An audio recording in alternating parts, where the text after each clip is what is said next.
আল হাসানের অধ্যায় তাহলে শেষ। লাল সবুজ জার্সিতে আর কখনো খেলতে দেখা যাবে না তাকে। না, সাকিব নিজে দেশের হয়ে আর না খেলার ঘোষণা দেননি, তবে তাকে আর বাংলাদেশের হয়ে খেলতে দেয়া হবে না এমন সিদ্ধান্তের কথা জানিয়ে দিয়েছেন যুব ও ক্রীড়া উপদেষ্টা আসিফ মাহমুদ সজীব ভুঁইয়া। গতকাল সোমবার রাতে বেসরকারি টেলিভিশন চ্যানেল 24-এর সঙ্গে মুঠোফোনে দেয়া এক সাক্ষাৎকারে একথা জানিয়েছেন আসিফ মাহমুদ। সাকিবের এক ফেসবুক পোস্টের জেরে আসিফের সঙ্গে 2 দিন ধরে তার পাল্টাপাল্টি ভার্চুয়াল লড়াই চলছিল। সামাজিক যোগাযোগ মাধ্যমেও এ নিয়ে চলছে তীব্র বিতর্ক। এর মধ্যেই নিজের এমন সিদ্ধান্তের কথা জানালেন ক্রীড়া উপদেষ্টা আসিফ মাহমুদ। চ্যানেল 24-কে তিনি বলেন, তাকে বাংলাদেশের পতাকা বহন করতে দেয়া যাবে না। বাংলাদেশের জার্সির পরিচয় বহন করতে দেওয়া, এটা আমার পক্ষে কোনোভাবেই সুযোগ করে দেওয়া সম্ভব না। ইতিপূর্বে এটা আমি বিসিবিকে না বললেও এখন আমার বোর্ডের প্রতি স্পষ্ট নির্দেশনা থাকবে, সাকিব আল হাসান আর কখনো বাংলাদেশ টিমে খেলতে পারবেন না। কেন এমন সিদ্ধান্ত সেটাও ব্যাখ্যা করেছেন আসিফ মাহমুদ। তিনি বলেন, সাকিব আল হাসান আসলে আওয়ামী লীগ রাজনীতির সঙ্গে আষ্টেপৃষ্ঠেভাবে জড়িত, যার প্রমাণ আমরা পেলাম। প্রমাণ বলতে আসিফ মাহমুদ আসলে সাকিবের একটা ফেসবুক স্ট্যাটাসের কথা বুঝিয়েছেন, যে পোস্ট থেকে এই বিতর্কের সূত্রপাত।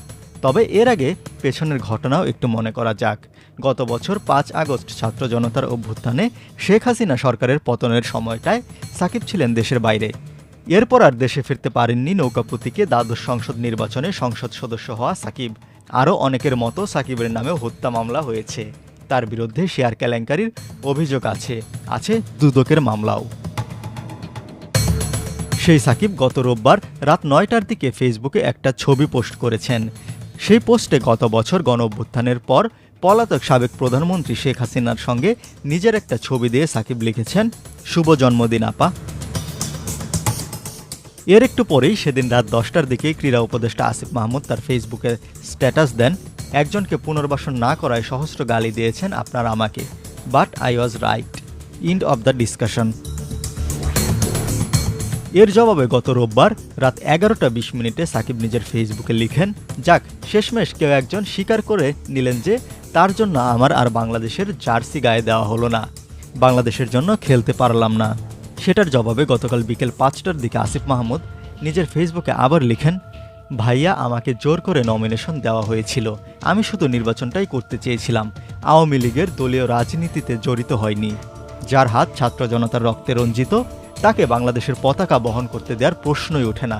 বোর্ডের কর্তারা একাধিকবার রাজনৈতিক অবস্থান পরিষ্কার করতে বললেও তা না করেও বরং খুনিদের এন্ডোর্স করা ছাড়াও শেয়ার মার্কেট কেলেঙ্কারি, মানি লন্ডারিং, ফিনান্সিয়াল ফ্রড করা কাউকে কেন শুধু ভালো ক্রিকেটার বলেই পুনর্বাসন করতে হবে?